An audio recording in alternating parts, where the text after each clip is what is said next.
السلام عليكم أصدقائي. نعود إليكم مجددا بعد غياب طويل لمواكبة آخر مستجدات هذا المشروع الضخم، حيث استمرت الأشغال لمدة 41 يوما، مليئة بالتطورات المتسارعة والتفاصيل الهندسية الدقيقة التي سنستعرض بعضها في هذا الفيديو. جميع الصور من قناة أزول فيو موروكو. نبدأ أولا بأعمال التسقيف التي تسير بخطى ثابتة نحو إتمام آخر أعمدة السقف، حيث يتم في الجهة الشرقية وضع ولحام آخر قطع الحلق السوداء التي تظهر في التصاميم الرسمية، والتي سيتم تسويتها بمواد مختلفة عن تلك المستخدمة في باقي هيكل الملعب، مما يضمن تحقيق مزيج مثالي بين الصلابة وخفة الوزن. بالتوازي مع ذلك، نشهد تسارعاً ملحوظاً في أعمال التغليف، حيث تم تقسيم فرق العمل إلى أكثر من 5 جهات مختلفة داخل الملعب. أما بالنسبة للأعمال الداخلية فهي مستمرة منذ فترة، وتشمل التجهيزات التقنية والتشطيبات النهائية، في حين أن أعمال المدرجات لم تشهد تغييرات كبيرة، حيث تم استكمال تركيب جميع قطع بريكاست بانال باستثناء المنطقة الغربية التي تعرف بعض التأخير، كما تم الانتهاء من جميع البوابات باستثناء بعض البوابات العلوية في الجهة الغربية. إضافة إلى ذلك، تم استكمال جميع السلالم على مستوى المدرجات، إلا أن الأعمال هنا متوقفة مؤقتاً بسبب خطورة عمليات التسقيف التي تتطلب إجراءات صارمة للسلامة. ومع ذلك، فإن ما تبقى من الأشغال داخل المدرجات لا يتطلب وقتاً طويلاً، حيث يقتصر على تركيب المقاعد وإضافة بعض التشطيبات النهائية مثل الطلال، وهي عمليات قد تستغرق بضعة أيام أو أسابيع فقط.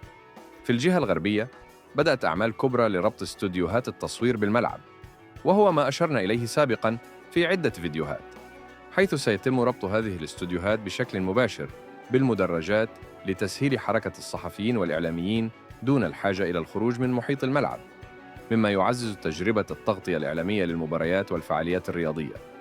أما في محيط الملعب فقد تم تحقيق تقدم كبير، لا سيما في استكمال مواقف السيارات التي باتت تظهر بحلة جديدة واستثنائية، حيث تم إنشاء مناطق خضراء على سطحها، مما يعكس توجهاً حديثاً في التصميم يجمع بين الاستدامة والجمالية.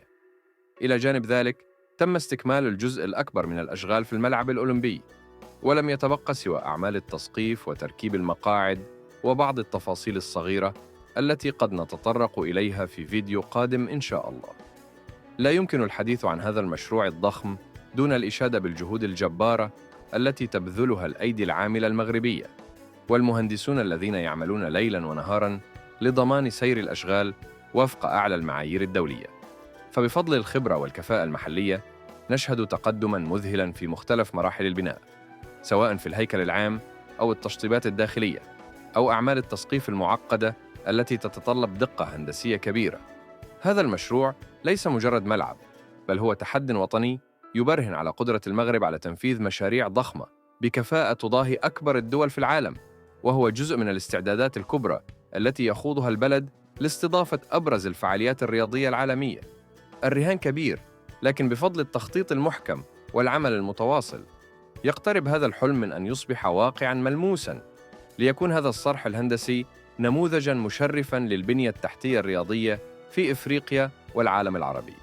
شكراً لكم أصدقائي على دعمكم المستمر وتفاعلكم الدائم، فأنتم السبب وراء استمرارنا في تقديم هذه التحديثات ومشاركة كل جديد حول هذا المشروع الضخم. نعدكم بمواصلة تغطية كل التفاصيل بدقة واحترافية لنضعكم دائماً في قلب الحدث. لا تنسوا مشاركة آرائكم واقتراحاتكم في التعليقات، ولقاؤنا يتجدد قريباً في فيديو جديد بمعلومات أكثر وتشويق أكبر. إلى اللقاء.